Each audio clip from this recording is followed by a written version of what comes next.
Reka ngusuhuze kandi nkwifuriza ibyiza tubana kuri NCTV Rwanda umunsi ku wundi. Ndagusaba kandi gukora subscribe niba utarayikora kugira ngo urusheho kujya amakuru n'ibiganiro tukugezaho mu bambere. Nyugusuhuza kandi kwifuriza amahoro y'Imana. Nitwa Clement Ndayisenga. Nimerera nkugezeho ingingo z'ingenzi z'amakuru yiriwe avugwa muri aka kanya, hanyuma kandi mu kanya gato tureta tuyarambura. Urukiko rwisumbuye rwa Nyagatare rwagumishijeho ko CG Richard Gasana Emmanuel akomeza gufungwa iminsi 30 y'agateganyo. Ku nkuru kandi nanone ijyanye n'ubutabera, na mbere yuko mbasengera bari bazi ko ntari Imana. Ayo n'amagambo ya Apotre Yongwe wongeye kugezwa mu rukiko rw'ubujurire anawari maraburana kwifungwa n'ifungurwa ry'agateganyo, dore ko yakatiwe iminsi 30. Rwanda Day nyuma y'imyaka 4 yagarutse, sizabera hehe ugiye kubimenya muri aya makuru. Hanze y'imbibi z'u Rwanda mu gihugu cya Uganda, umupadiri wakundwaga na bose yishwe n'impanuka. Munako kandi muri Repubulika Demokarasi ya Kongo hari urujijo kuko urusaku rw'amasasu rwumvikanye mu gitondo cyo kuri uyu wa mbere. Tukiri kandi muri Repubulika Demokarasi ya Kongo, ingabo za Afrika y'Iburasirazuba zahambirijwe, mu gihe kandi hari izindi ku rundi ruhande iza SADC zo zikomeje imyiteguro no kwegeranya ibikoresho kugira ngo zize kuzikorera mu ngata. Nako kandi mu gihugu cya Thailand, umugabo mu bukwe bwe yarashe abantu 5 barimo n'umugeni we. Aya makuru ne tugiye kugaruka mu kanya gatoya turambura. Ngo ikaze mu makuru ku buryo burambuye. Duhereye mu karere ka Nyagatare, urukiko rwisumbuye rwa Nyagatare rwagumishijeho ko CG Richard Gasana Emmanuel akomeza gufungwa iminsi 30 y'agateganyo. Urukiko rwisumbuye rwa Nyagatare rwemeje ko CG Richard Gasana Emmanuel akomeza gufungwa iminsi 30 y'agateganyo kuko impamvu zagaragajwe n'urukiko rw'ibanze rwa Nyagatare zifite ishingiro. Saa 9 zuzuye neza zo kuri uyu wa mbere 27 Ugushyingo 2023 nibwo urukiko rwisumbuye rwa Nyagatare rwasomye uru rubanza rwaburanishijwe mu bujurire. Umucamanza yavuze ko hashingiwe ku byaha bikomeye CG Richard Gasana Emmanuel aregwa, kandi buri cyaha kikaba gihanishwa igifungo kiri hejuru y'imyaka 2. Urukiko rwisumbuye rwa Nyagatare rwemeje ko CG Richard Gasana Emmanuel akomeza gufungwa iminsi 30 y'agateganyo kuko impamvu zagaragajwe n'urukiko rw'ibanze rwa Nyagatare zifite ishingiro. Saa 9 zuzuye neza zo kuri uyu wa mbere 27 Ugushyingo 2023 nibwo urukiko rwa Nyagatare rwasomye uru rubanza rwaburanishijwe mu bujurire. Umucamanza yavuze ko hashingiwe ku byaha bikomeye CG Richard Gasana Emmanuel aregwa, kandi buri cyaha kikaba gihanishwa igifungo kiri hejuru y'imyaka 2. Rwagumishijeho umwanzuro w'urukiko rw'ibanze rwa Nyagatare wo kumufunga iminsi 30 y'agateganyo. Ibyo byaha birimo gusaba no kwakira indonke ngo akora ikiri mu nshingano ze no gukoresha ububasha mu nyungu ze bwite. Urukiko rw'ibanze rwa Nyagatare rwari rwatesheje agaciro impamvu Gasana Emmanuel yari yatanze z'uburwayi, ruvuga ko igororero rizamuha uburenganzira bwo kwivuza uko abishaka, byanaba ngombwa akajya avurirwa hanze y'igororero kuko amategeko abiteganya.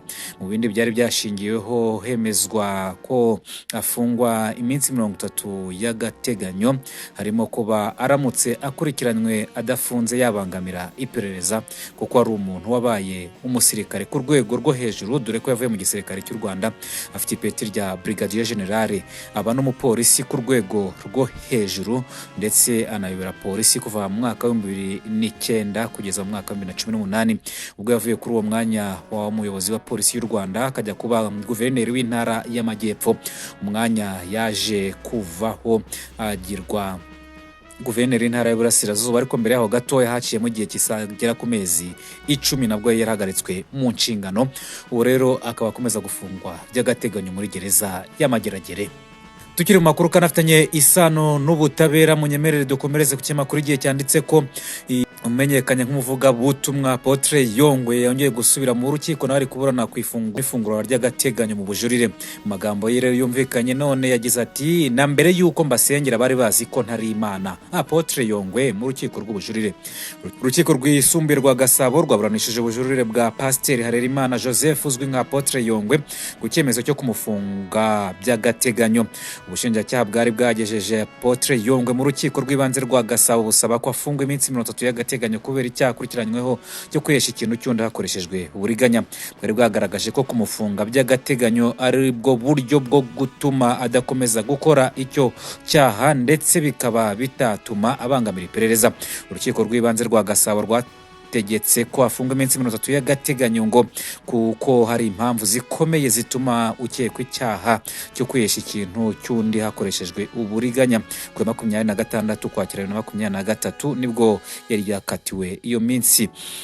Uregwa yahise ajurira icyemezo cy'urukiko cyo kumufunga by'agateganyo kubera ko atishimiye icyemezo cy'urukiko hashingiwe ku kuba bamwe mu bamureze bari bafitanye amasezerano. Yagaragaje ko kandi yajuririye kubera ko amategeko y'ifungwa n'ifungurwa ry'agateganyo tubahirijwe ndetse ko no kuba amashusho urukiko rwashingiyeho atarakwiye kuba impamvu zikomeye zituma akekwaho icyaha. Apotre Yongwe yavuze ko ibyashingiyeho ari amashusho yagaragaye ari kubwiriza mu itorero Foursquare Church yari amaze umwaka akozwe, yagaragaye ashishikariza abantu gutanga ituro.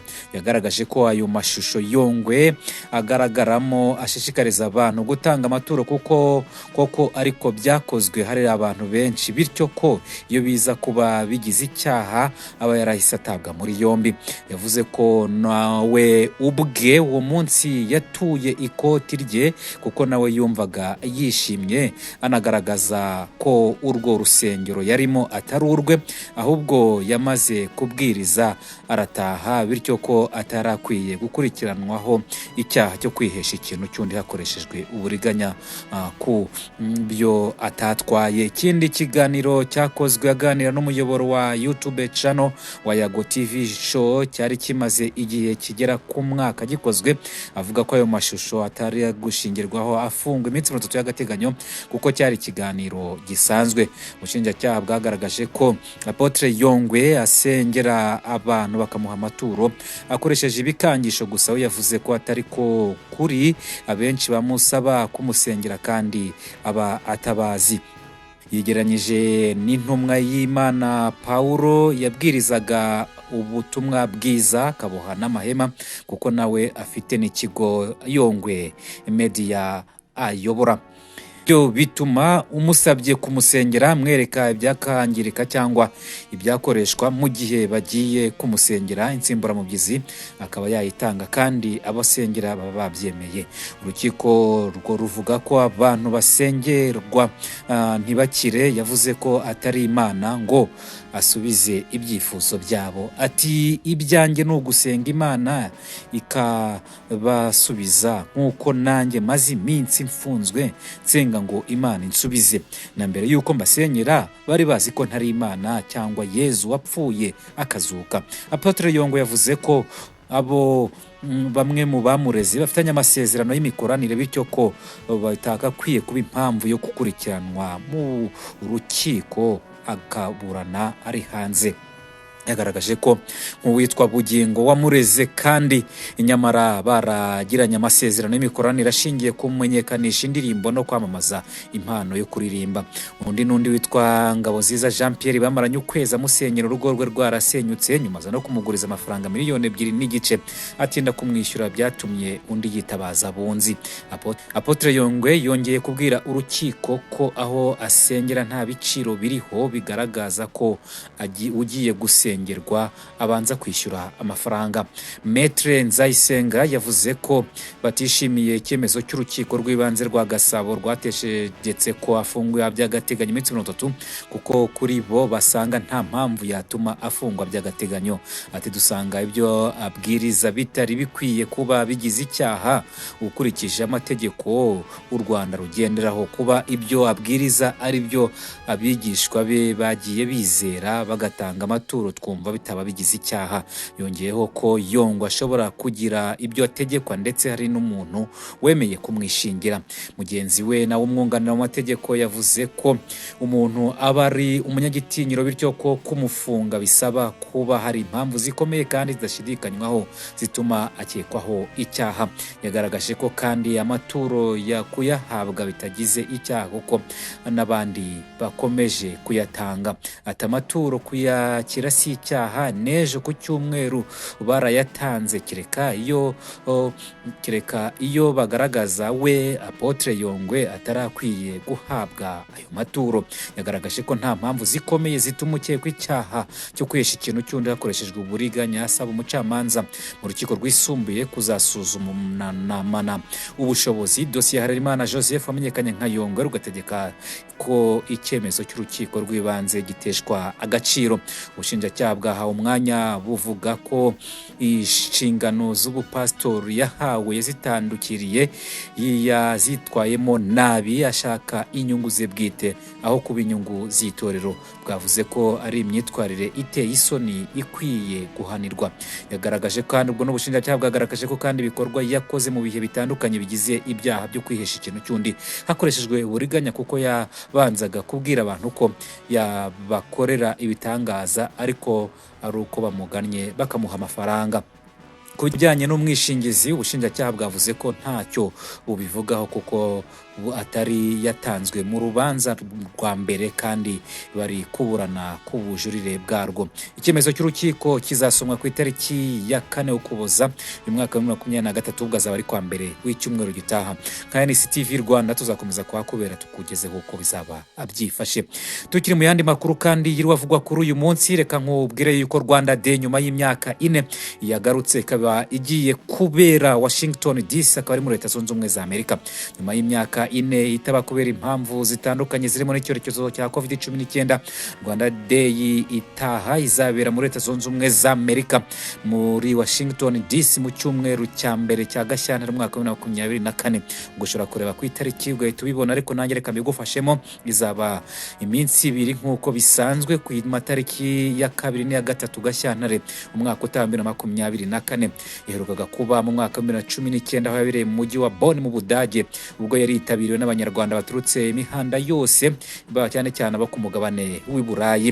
Ni umunsi umaze kumenyekana nk'uhuza abanyarwanda bo mu bihugu bitandukanye, ababa mu mahanga n'inshuti z'u Rwanda bagahuzwa n'intego imwe yo kuganira ku cyarushaho guteza imbere igihugu cyabo. Yatangiye mu mwaka wa 2010 ndetse imaze kuba inshuro 10 mbere yuko ibera mu Budage. Yari imaze kwitabirwa n'abantu basaga 35,000. Imaze kubera mu mijyi irimo Brussels mu Bubiligi, Chicago aho ni muri Amerika, n'ubundi Paris mu Bufaransa, Boston aho ngaho naho yabereyeyo, i Londres mu Bwongereza, Toronto, Atlanta, Dallas, Amsterdam ni mu Buholandi, San Francisco, Ghent ndetse na Bonn mu Budage. Urumva ko ahantu henshi yabereye ni muri Leta Zunze Ubumwe za Amerika, none izabera uyu mwaka.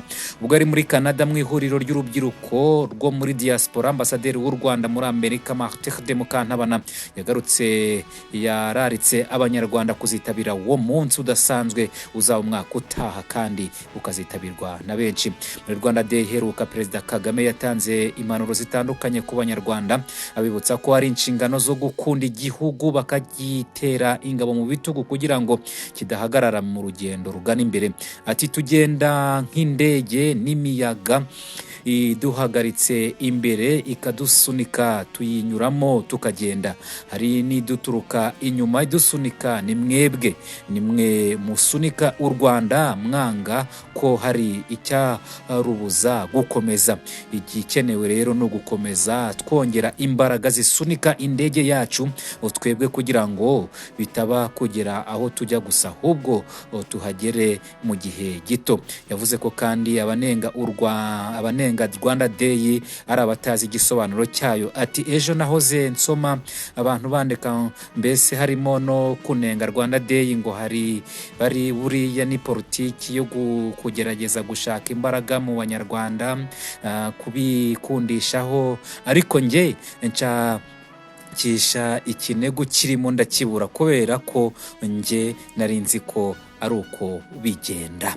Turacyari mu yandi makuru rero, dukomeje mu makuru yandi hirwavugwa mu Rwanda. Reka nkubwire yuko mu karere ka Kayonza umusore w'imyaka 14 yagiye kurinda umuceri apfirayo nk'uko byanditswe n'ikinyamakuru Connect 50. N'umwana w'umuhungu w'imyaka 14 wo mu karere ka Kayonza mu murenge wa Mwiri yagiye kwamagana inyoni mu muceri nyuma za gusangwa mu mazi yapfuye. Ibyabaye kuri iki cyumweru 26 Gushyingo 2023 mu murenge wa Mwiri mu karere ka Kayonza mu ntara y'Uburasirazuba. Umukozi ushinzwe imari n'ubutegetsi mu murenge wa Mwiri Ndabazigiye Jean Damascene yavuze ko uwo mwana w'umuhungu babwiwe na mushiki we ko yavuye mu rugo mu gitondo cya kare agiye kwamagana inyoni mu muceri, bakaboneza kumva amakuru yuko yasanzwe mu mazi yapfuye. Ati mushiki we yatubwiye ko umwana saa 12 za mu gitondo yagiye kwamagana inyoni mu muceri wabo uhinze mu gishanga cya Rwinkwavu. Abandi bantu bakuru rero nabo bagiyeyo nibo bamubonye mu mazi. Nyuma yaho abandi bana babiri hafi aho bavugije induru ko mugenzi wabo aguye mu mazi. Abo bantu bakuru rero baje bagerageza kumurokora, ariko bibi by'ubusa baza gusanga ashize mu mwuka. Ndabazigiye yakomeje avuga ko abaturage bahise bahamagara ubuyobozi bujyayo babakoresha inama, bababwira ko batemerewe kujyana abana mu mirima y'umuceri cyangwa kubakoresha indi mirimo ivunanye. Hanze y'imbibi z'u Rwanda munyemerere duhere mu gihugu cya Uganda. Padiri wari umwe mu bakunzwe cyane muri Uganda yishwe n'impanuka. Kiliziya Gatolika muri Uganda ari mu marira y'urupfu rutunguranye rwa nyiricyubahiro Frere Dr Lawrence Yawe Muduse, wabaye umupadiri muri paruwasi ya Kiyinda Mityana ndetse akaba n'umwarimu muri wa teolojiya muri seminari nkuru ya Mutagatifu Paulo Kinyamatsika i Port. Iyi mpanuka yabaye mu gihe uyu mupadiri yaravuye mu birori byo kwibuka byabereye Imityana yerekeza i Port. Imodoka yarimo rero y'Isuzuki ifite nimero UAW 369C yabonetse bitunguranye yangiritse nk'uko byafashwe mu mashusho yashyizwe ku mbuga nkoranyambaga. Kuva mu gitondo cyo kuri uyu wa mbere abashinzwe umutekano wo mu muhanda by'umwihariko ku byerekeye impanuka bari bataratanga ibisobanuro ku byaba byateye iyo mpanuka. Joseph Sendewura, umwe mu bakoresha imbuga nkoranyambaga muri Uganda, yabajwe n'urupfu rw'uyu mupadiri, aho yanditse amagambo ku rukuta rwe rwo nkoranyambaga aho yagize ati muri rusange yakoreye umwami n'umwete, ubwitange n'ubutwari, yahagurukiye akarengane, abwiriza ubutumwa bwiza mu buryo bwuzuye kandi yishimira ubupadiri. Abamarayika bamwakire aruhukire mu mahoro. Rest in peace nyiricyubahiro Frere Lawrence Yawe Muduse. Umuryango w'Abagatolika muri Uganda wababajwe no kubura uyu muyobozi wari ukunzwe kubera ubwitange no kwizera ibyo yagezeho mu myaka ye yose y'ubupadiri. Turacyari mu makuru ari kuvugwa hanze y'imbibi z'u Rwanda. NCTV Rwanda dukurikira kandi hano ku muyoboro wa YouTube wanditse NCTV Rwanda, ubundi ugakora subscribe, share na comment ku makuru n'ibiganiro tukugezaho. Muri Repubulika Demokarasi ya Kongo mu gitondo cyo kuri uyu wa mbere saa 4 muri centre ya Rucuru humvikanye urusaku rw'amasasu rwateje urujijo mu bahatuye, aho bamwe bakeka ko rwaba rwavugiye mu kigo cya gisirikare kihegereye. Abandi bakemeza ko ari M23 irimo gutoza abarwanyi bayo bari kwitegura ingabo za SADC zije kuza muri icyo gihugu. Nk'uko amakuru agera ku rubuga rwa Kivumo Uko makuru agera kuri urubuga rwa Kivu Morning Post avuga urujijo rwatewe n'amasasu yumvikanye hafi y'ikigo cya gisirikare giherereye aho bita PNA muri kilometero nk'imwe uvuye ku nyubako z'ubuyobozi bwa territoire yo muri ako gace. Andi makuru ariko aturuka muri ako karere avuga ko kagenzurwa n'umutwe wa M23, akavuga ko bashobora kuba ari umutwe wa M23 wari mu myitozo ikaze yo kwitegura urugamba. Biravuga ko rero kandi kuri ubu inzego z'uburezi zikorera muri centre ya Rucuru zahise zifunga amashuri, ziha abanyeshuri uburenganzira bwo gusubira mu ngo zabo, dore ko ibintu bifashe neza kubera urusaku rw'amasasu. Nta gutanga ibisobanuro rero birambuye, abatanze amakuru bavuga ko muri icyo gice ahanini hagenzurwa n'umutwe wa M23 ndetse ikaba nayo ikomeje kwitegura ibikorwa by'urugamba, dore ko n'ingabo za EAC ziri muri icyo gihugu zamaze guhambirizwa muri Kongo, aho mu nama y'abakuru b'ibihugu byo mu karere ka Afurika y'Uburasirazuba EAC yaberaga yarusha muri Tanzania mu mpera z'icyumweru gishize, yanzuye ko ingabo z'uyu muryango zigomba kuba zavuye muri Repubulika Demokarasi ya Kongo ku itariki ya 8 Ukuboza y'umwaka wa 2022 n'ukwezi gutaha. Inama yabaye kuva ku itariki ya 24 Ugushyingo, yigaga cyane ku mutekano wa Kongo ndetse n'uko Somalia yaba umunyamuryango wa EAC, ndetse ikaba yaraje no kwakirwa nk'umunyamuryango mushya wa 8. Inama yarimo Perezida wa Uganda Yoweri Kaguta Museveni, wa Tanzania Samia Suluhu Hassan, wa Kenya William Ruto, Burundi Evariste Ndayishimiye nawe wari uyoboye uyu muryango, akaza kandi Dr Edouard Ngirente, Minisitiri w'Intebe w'u Rwanda ruhagarariye Perezida w'u Rwanda Paul Kagame, harimo Salva Kiir wa Sudani y'Epfo ndetse n'abandi bayobozi batandukanye bari muri iyo nama. Ku ruhande rwa Kongo yari yitabiriwe na Minisitiri w'Ingabo Jean Pierre Bemba wari uhagarariye rero igihugu cya Kongo. Muri iyo nama rero hafashwe umwanzuro yuko ingabo za EAC zari ziri muri kiriya gihugu zigomba guzinga utwazo, zikaba zatashye bitarenze tariki ya 8 Ukuboza uyu mwaka wa 2023. Tukiri makuru kandi yaranze uyu munsi munyemerere tuyasoreze mu gihugu cya Thailand, aho mu bukwe mugabo yarashe abantu 5 barimo n'umugeni we. Umugabo w'umunya-Thailand ukina imikino y'abafite bumuga wanahoze ari umusirikare yisharashe umugeni we n'abandi bantu 4 ndetse nawe ariyica ku munsi y'ubukwe bwe. Umugabo Chutulong Sulukusuke wari ufite imyaka 29 na Kanchana wari ufite imyaka 44 bashyingiranywe ku wa 6 mu majyaruguru ashyira uburengerazuba bwa Thailand.